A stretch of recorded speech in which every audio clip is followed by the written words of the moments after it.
یہ جو 1 لاکھ کی سہولت ہم نے فراہم کی اپنے حجاج کو، یہ آغاز ہے۔ انشاءاللہ ہم کچھ سہولتیں اور فراہم کریں گے، یعنی رقم میں کمی ہوگی، اور وہ رقم جو ہم حجاج سے لے رہے ہیں وہ رقم کنسیشن کے بعد، اس 1 لاکھ کے بعد مزید ان کے اکاؤنٹ میں ٹرانسفر کر دی جائے گی۔ ہمارے منی میں، ہمیں عرفات میں وہ جگہ دی جائے، وہ خیمے دیے جائیں ہمارے حجاج کو کہ جو قریب ہوں، اولڈ منی اور نیو منی۔ بہت سے افراد جو یہ چیزیں جانتے ہیں ان پر یہ بات بالکل واضح ہوگی کہ نیو منی ذرا دور ہوتا ہے۔ اولڈ منی میں ہمارے حجاج کو رہائش گاہیں انشاءاللہ دی جائیں گی۔ اس سلسلے میں حکومت سعودیہ کے ہم دلی شکر گزار ہیں۔ قدم قدم پر حکومت سعودیہ نے ہمارے ساتھ تعاون کیا ہے، اور روڈ ٹو مکہ آپ اور ہم جانتے ہیں، جو لوگ نہیں جانتے میں ان کی خدمت میں یہ بات عرض کر دوں کہ پاکستان سے جانے والے حجاج کی امیگریشن پاکستان ہی سے ہو جائے۔ یہ سہولت اسلام آباد تک محدود تھی۔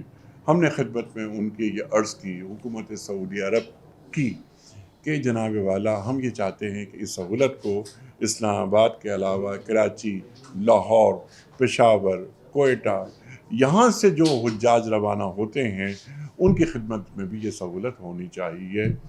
مجھے خوشی ہے، میں کئی بار یہ بات کہہ چکا ہوں مختلف چینل سے بات کرتے ہوئے، روڈ ٹو مکہ میں کراچی کو شامل کر لیا گیا ہے۔ یہاں سے جو حجاج جائیں گے الحمدللہ ان کے امیگریشن کراچی ایئرپورٹ پہ ہو چکی ہوگی۔ ہماری جو معزز اور حجاج خواتین جاتی ہیں تو غیر ممالک سے آنے والی جو ہماری مسلمان خواتین آتی ہیں، مثلاً ترکی سے، مثلاً انڈونیشیا سے، ملیشیا سے اور ممالک سے بہت سارے، وہ ایک عبایا کے ساتھ آتی ہیں۔ عبایا وہ انہوں نے پہنا ہوا ہوتا ہے، ان کے ملک کا پرچم ہوتا ہے، اور محسوس یہ ہوتا ہے کہ وہ اپنے ملک کی نمائندگی کر رہی ہیں، وہ اپنے ملک کے لیے سفارت کاری کر رہی ہیں۔ تو ہماری خواہش یہ تھی، ہم نے بات کی، بہت ہی ہمارے لمبے سیشنز ہوئے سہولتیں فراہم کرنے کے حوالے سے۔ اس سال سے ہم جو پاکستان سے جانے والی خواتین ہیں ان کو عبایا دے رہے ہیں۔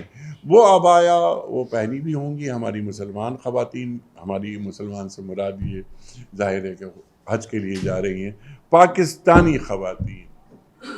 اس عبایا کے پیچھے پاکستان کا پرچم موجود ہوگا، اور ہم تربیتی سیشنز میں انہیں یہ بتائیں گے کہ ایک عام خاتون نہیں، آپ پاکستان کی نمائندہ ہیں، آپ پاکستان کی سفیر ہیں، آپ کے رویے بہت مہذب اور شائستہ ہونے چاہیے۔ یہ ہماری خواہش ہے۔ میں نے عرض کیا کہ ہم QR کوڈ کے ساتھ 30 kg کا ایک سوٹ کیس دے رہے ہیں، اور یہ تمام سہولتیں بالکل مفت ہیں، بالکل مفت ہیں۔ اس QR کوڈ کی وجہ سے، جس میں تمام ڈیٹیلز ہوں گی ہمارے حجاج کی، نہ سامان گم ہوگا، نہ حاجی گم ہو سکے گا۔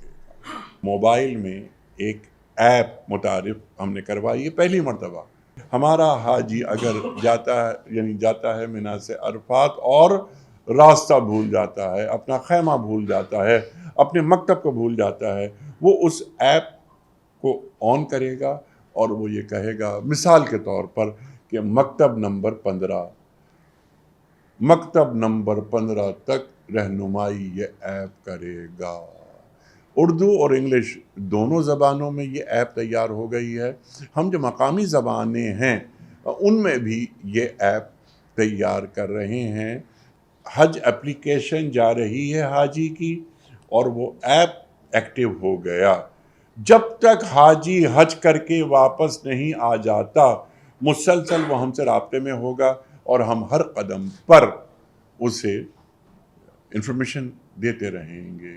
ہم حاجی سے اگر لے رہے ہیں 2200 ریال اسٹے کے، وہ حاجی جو امریکہ سے آ رہا ہے، جو انگلینڈ سے آ رہا ہے، یہ 2200 ریال کی جگہ وہ دے رہا ہے 5000 ریال۔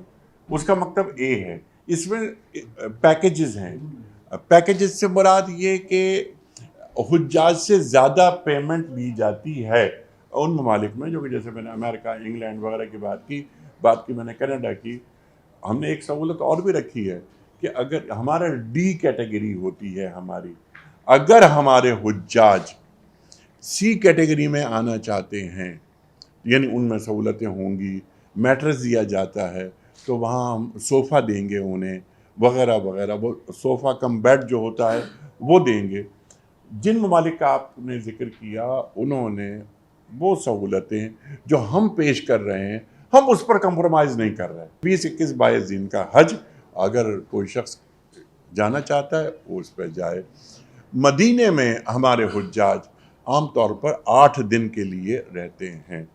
اگر مدینے میں ہمارا حاجی اپنے فارم پر یہ لکھ دیتا ہے کہ میں 8 دن نہیں بلکہ 4 دن قیام کروں گا، تو یہ جو پیکج جو ہم نے بات کی ہے ابھی، اس میں 35,000 روپے ہم مزید کم کر دیں.